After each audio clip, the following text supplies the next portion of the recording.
Hi Malayalees, പുതിയൊരു വീഡിയോയിലേക്ക് സ്വാഗതം. ഇത് നമ്മളുടെ വീടിനകത്തുള്ള വ്യൂ ആണ്. ഇത് കുഞ്ഞിൻ്റെ ബെഡ്റൂമാണ്. പിന്നെ ഇത് നമ്മുടെ വർക്ക് പ്ലേസ് ആണ്. അതായത് റിമോട്ടിൽ വർക്ക് ചെയ്യുന്ന സമയത്ത് ഓഫീസ് റൂം എന്ന് പറയാം.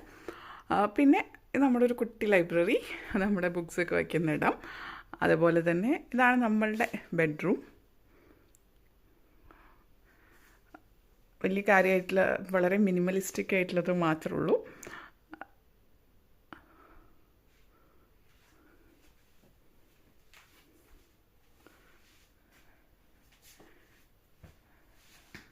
നമ്മളുടെ ബെഡ്റൂം. പിന്നെ ഇത് ഇവിടുത്തെ ഒരു വളരെ സാധാരണ വളരെ മിനിമലിസ്റ്റിക് ആയിട്ടുള്ളൊരു ബെഡ്റൂമാണ്. വേറെ പ്രത്യേകിച്ച് ഇതിൽ കാണിക്കാനൊന്നുമില്ല. ഇത്രയാണ് ഉള്ളത്. Thank you for watching.